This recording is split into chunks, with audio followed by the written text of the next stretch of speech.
evidente, em Evidente. África está a despertar de uma forma que, enfim, que me parece nova, porque finalmente a África agora já não é só a África negra, porque nós temos a Argélia, por exemplo, a ter um papel importante no Conselho de Segurança neste momento, e a fazer as outras afirmações.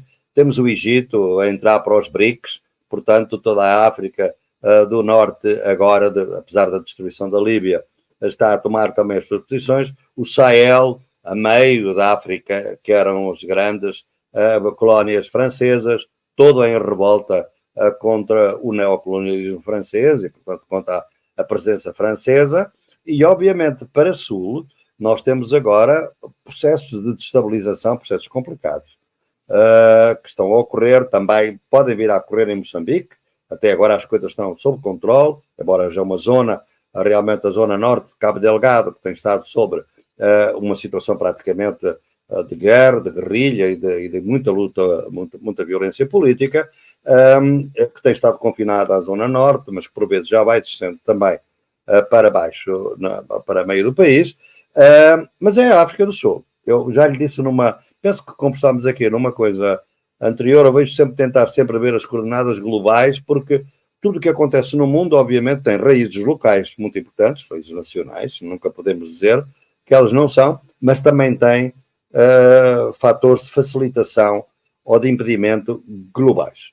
Eu tenho dito que há 2 países que estão na mira dos Estados Unidos neste momento, porque são democracias, são desestabilizáveis e desobedeceram à ortodoxia norte-americana. Um deles é a África do Sul, o outro é o Brasil. E vamos ver, eu não gosto de fazer previsões, porque, como eu digo, os sociólogos preveem bem o passado, prever o futuro é sempre problemático, mas eu acho que há aqui um elemento. É evidente que o que se passa na África do Sul, em grande medida, são erros do ANC. O ANC é o grande problema da segunda geração depois de uma libertação. Foi praticamente o pós-apartheid, foi a libertação, digamos, anticolonial. Não era uma colónia, de facto, mas era colonialismo interno. Fim do apartheid, 1994, Constituição, 1996, Mandela, Rainbow Nation. Obviamente que é um momento extraordinário de credibilidade internacional do Nelson Mandela, que foi também uma inspiração, aliás, para o Lula, de alguma maneira, em certo momento.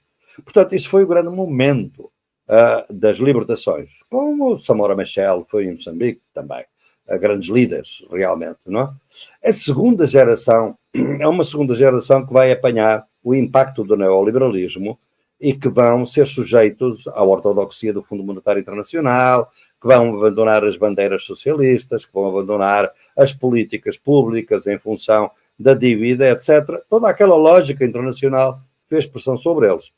Com muito aliciamento, que é realmente um aliciamento, como sabe, que o neoliberalismo é recente, é a privatização da riqueza. Portanto, todas as grandes empresas nacionais devem ser privatizadas. Bem, como aconteceu na Rússia, como aconteceu na Ucrânia, como aconteceu na Polónia, mas sobretudo na Rússia e na Ucrânia, foi onde a coisa foi mais violenta, digamos assim, grandes assets, grandes ativos positivos do Estado, grandes empresas, digamos assim, foram privatizadas por preço de amendoim, como a gente diz em Portugal. Isto é muito barato, foram privatizadas ao desbarato, de maneira que houve gente que ficou rica, obviamente, proprietários de minas, enfim, uma série de coisas que aconteceram. Hoje, o Cyril Ramaphosa é um dos homens mais ricos da África, é o presidente da África do Sul. Ele era um sindicalista, basicamente, na sua origem. Era um sindicalista de minérios. Portanto, as coisas são complicadas, porque quem enfrenta hoje, o Jacob Zuma, está condenado por corrupção. Mas é evidente que o sistema do apartheid, o Nelson Mandela teve que fazer um acordo, que nós, na altura, nem demos muita atenção. Mas é um acordo que a prazo ia dar problemas.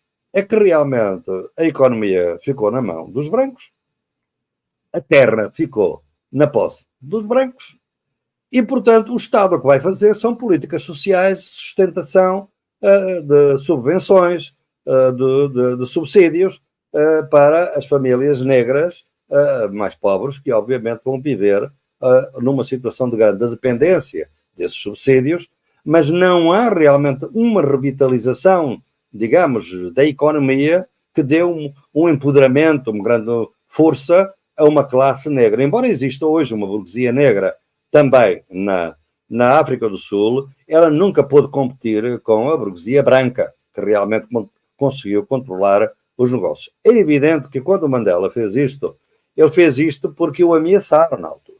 E ameaçaram, primeiro, não vai haver independência, vai haver guerra, e pode haver uma guerra internacional. Em segundo lugar, não vai haver governabilidade e os investidores vão-se todos embora. Portanto, se você quiser fazer reforma agrária, não há investimento. E este foi o grande problema do Mandela. Mas o Mandela aguentou bem.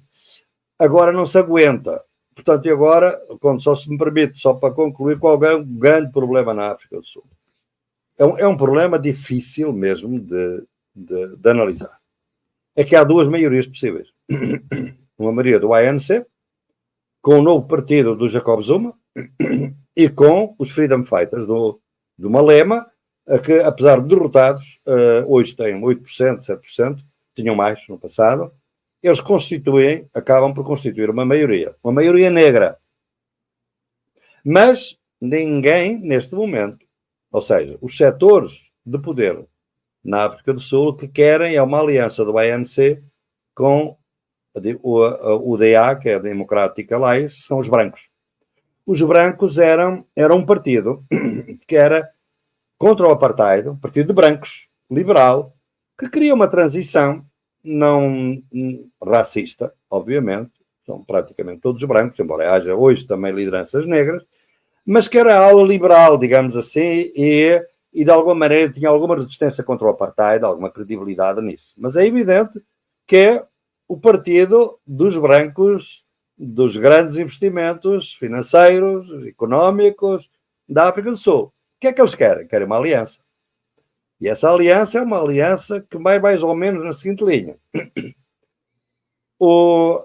A Aliança Democrática governará, digamos assim, terá o controle, de alguma maneira, das decisões no Parlamento e o governo é totalmente negro.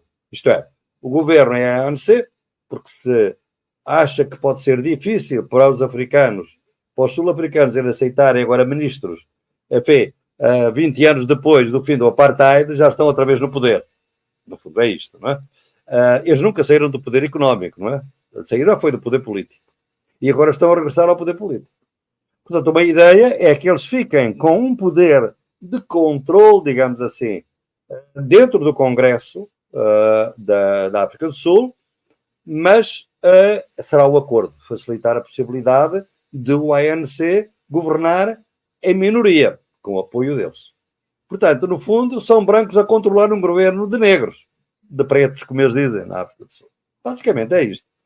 E isto é muito difícil de aceitar para muita gente na África do Sul. O que é que eles ameaçam? Enfim, certos setores ligados aos negócios. Bem, é que se ele não fizer isto com os brancos, o que vai acontecer é que muito investimento se vai embora. É sempre a chantagem do investimento.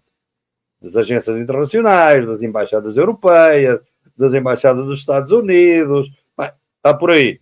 Da mídia também, a mídia sul-africana também deve ser. É evidente, bem evidente. Vai ser muito difícil, porque o Ramaphosa também não é, obviamente, um líder famoso, como eu já disse, por estas razões, e tem ao seu lado um Jacob Zuma, que também foi para a política para evitar também mais problemas judiciais. Boaventura, eu fico querendo perguntar para o Boaventura sobre a Índia, quer dizer, sobre... Teve uma entrevista de um assessor do Narendra Modi na Folha de São Paulo, e ele dizia que não, Narendra não é de extrema-direita, ele é não usou a palavra progressista, mas que tinha muitas políticas sociais, e tem mesmo. Quer dizer, não ter política social num país como a Índia também seria uma catástrofe absoluta. Mas não vai dar tempo de falar sobre a Índia. Se o Boaventura quiser fazer um breve comentário, é que a gente precisa falar do Brasil, porque eu até coloco aqui meio que à disposição do governo. Eu sei que algumas pessoas assistem e tudo mais, porque a gente percebe ainda uma certa confusão no governo brasileiro. E assim, a minha atividade tem sido, em grande medida, tentar achar soluções para isso. Boaventura. Eu queria, então, eu acho que a gente pode começar falando do Rio Grande do Sul. Quer dizer, primeiro, como é que você viu aquela catástrofe de proporções bíblicas no Rio Grande do Sul, que até hoje não se desfez, um mês depois, aliás, não se desfez não, está só se iniciando um processo agora que talvez seja muito mais dramático do que a própria enchente em si. E a partir do Rio Grande do Sul, elaborar um pouco sobre a atuação do presidente Lula. Bem, eu acho que depois nós tivemos 2 casos fundamentais, digamos assim, de fracasso do neoliberalismo. Portanto, a ideia do Estado mínimo. O fracasso primeiro foi o da Covid. Os Estados não estavam preparados para enfrentar uma pandemia. E a pandemia está de regresso, está a surgir. Neste momento, já temos uma nova estirpe no Canadá, nos Estados Unidos, e vamos ver.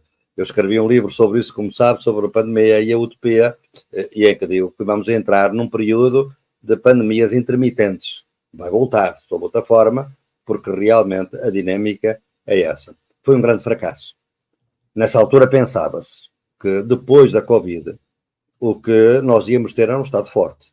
O regresso do Estado. Porque tem que haver um sistema de saúde público muito forte a funcionar com vontade política para resolver o problema. Bem, não sucedeu. A segunda grande catástrofe a nível nacional, existiram outras, mas é realmente o Rio Grande do Sul. O Rio Grande do Sul é uma prova, realmente, do que é que nos últimos anos não foi feito em termos de uma cidade problemática, que obviamente tem que ter muros de diques, tem que ter drenagens a funcionar, tem que ter sistemas de prevenção que completamente não funcionaram, porque foram abandonados.